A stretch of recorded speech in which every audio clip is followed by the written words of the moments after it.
La bibliothèque Sunset est un des objets pour lequel j'ai beaucoup d'affection.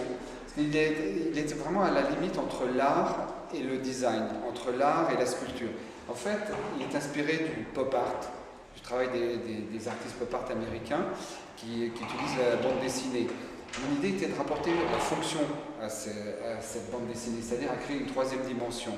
Et finalement, le statut de l'objet est un petit peu comme ça, instable. C'est-à-dire on est entre la peinture, la sculpture, la fonction, c'est-à-dire la bibliothèque. Et c'est ça qui m'intéresse, c'est toujours de savoir vraiment dans qu'est-ce que c'est. Est-ce que c'est un objet? Est-ce que c'est une œuvre d'art? Est-ce que voilà, c'est ce statut qui m'intéresse.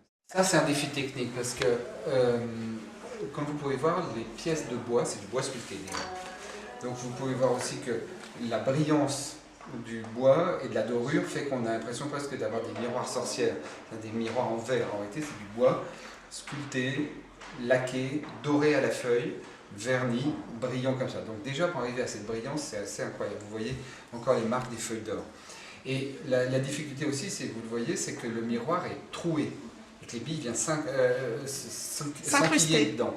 Et en fait, c'est pour ça qu'elle se dédouble d'une façon parfaite et qu'on ne voit pas, je dirais, comme si c'était collé. Donc la difficulté de cet objet, c'est qu'il y a une grande précision. Et que chaque pièce doit être vraiment exactement à la taille du trou percé dans le miroir. Le miroir, comme vous le voyez avec tous ces trous, se fragilise, donc il faut qu'il soit manipulé avec beaucoup de précaution. Une fois qu'il est stabilisé dans toute sa coque en bois, ça ne bouge plus. Mais voilà, c'est pour ça que c'est un des objets en ce moment pour lequel on a beaucoup d'attention et pour lequel j'ai beaucoup de fierté parce que c'était difficile. C'est une commode. Elle fait référence dans son style à la fois au mobilier 18e bourré de bronze, mais en même temps, c'est le mélange des matériaux. C'est-à-dire qu'on est en bronze, et en même temps, j'ai fait ça, le bronze est peint. Peint et ratissé comme ça en noir, comme la sérigraphie. En fait, une fois plus, ce qui m'intéressait, c'était les fameuses sérigraphies de Warhol. Donc c'était en même temps l'idée d'enlever le côté bronze et de presque être dans le papier, d'être dans quelque chose comme ça. Les fleurs font tout le tour.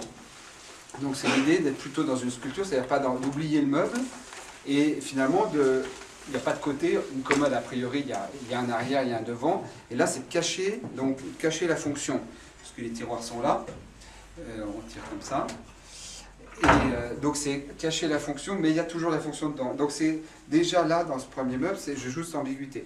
Le meuble, il est recouvert, en fait c'est du bois, mais qui est recouvert de résine, qui est brossé, gravé, et qui imite le bois.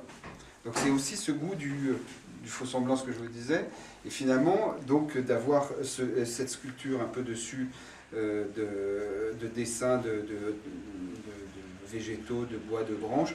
Donc en fait, c'est l'idée du trompe-l'œil, l'idée de la gravure, l'idée de la peinture, la sérigraphie, et cacher la fonction, garder la fonction dedans, donc c'est exactement, et tout ça parce qu'au fond je suis vraiment devant une commode.